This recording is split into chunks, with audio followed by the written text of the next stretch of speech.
আজকে আমি বাঁধাকপি বড়া কইরা তরকারি করুম। আমি এখন বাঁধাকপিটাকে কাটতেছি, কাটটা এটাকে আমি সিদ্ধ করুম। সিদ্ধ কইরা তারপরে আমি এটাকে বড়া কইরা তরকারি করুম। আমি এখন কড়াইতে জল দিব, জল দিয়া এখানে বাঁধাকপিটারে দিয়ে দিব। বাঁধাকপিটা দিয়ে দিলাম।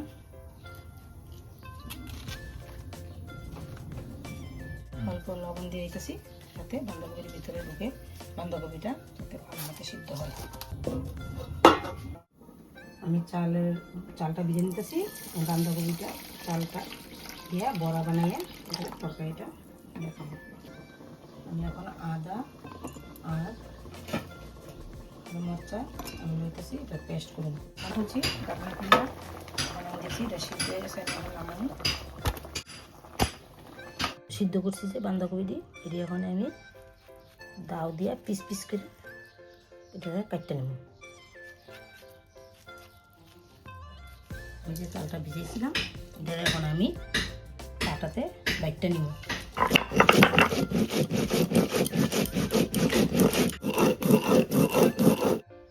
মানে আপনি দেখছেন যে আমি চালটা যে ভিজিয়ে বাটলাম, এটা বাটা হয়ে গেছে। এখন আমি এটা বাটির মেতে নিয়ে আসি। আমি ওখানে চালের গুঁড়োতে পারছি, এটা মেতে নিয়ে আমি লবণ একটু দিয়ে দেবো, হলুদ গুঁড়া দিয়ে দেবো, একটু মরিচের গুঁড়া দিয়ে দেবো। চালের গুঁড়োটারে আমি এখন ভালো করে এটারে মিক্স করে দেবো। আমি ওখানে চালের গুঁড়োটাকে ভালো করে মিক্স করেছি।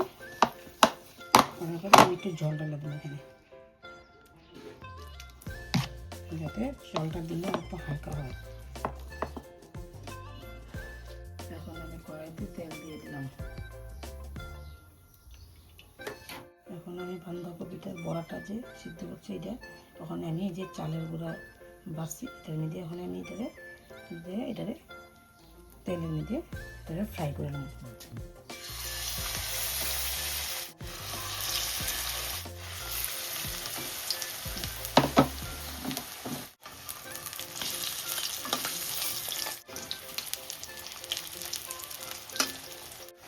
এই যে বাঁধাকপির বড়াটা দিছি, এটা লাল লাল হয়েছে। আমি এটারে নামাই নিই, ঝুলে দিয়ে দিই চুলা নিই।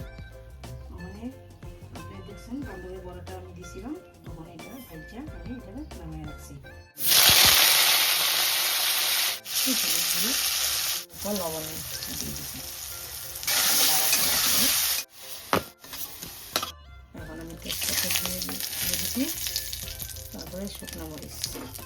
এটা কালা কালা হইব, তখন আমি এটাকে জিরা ফোড়ন গোটা জিরা দিয়ে দিই। আদা আর কাঁচা লঙ্কার পেস্ট আমি করছিলাম যে ওখানে এটা আমি ঢেলে দিই। হলুদ দেবো, মশলা দেবো, জিরার দেবো, ধনিয়ার দেবো, এটাকে এখানে নেড়ে দেবো।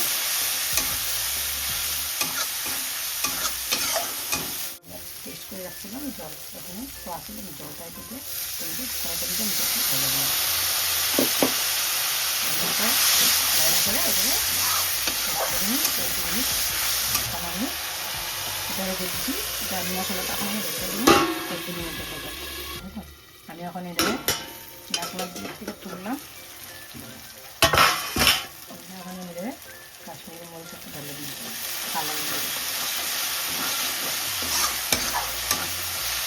এখন এই মশলাটা দিয়ে হয়ে গেছে, তখন আমি এটাকে দিয়ে দিই।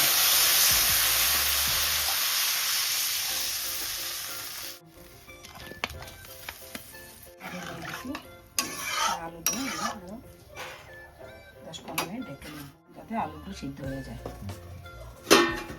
আমি ডাকনাটা করেছি, এখন লবণটা একটু টেস্ট করছি, লবণটা একটু কম আসলো, তাহলে আমি একটু লবণ এটা দিয়ে দিছি। সবজিটা হয়ে গেছে, আমি আস্তে আস্তে করে বড়াটি ঢেলে দিই। এখন আমি বড়াগুলো চুলে দিয়ে দিছি। এখন তরকারিটা দুধটা উপরে নিয়েছে, এখন আমি এটাকে গরম মশলাটা দিয়ে তাহলে নামাই দিই। নাড়াচাড়া করে হয়ে গেছে আমার রেসিপি।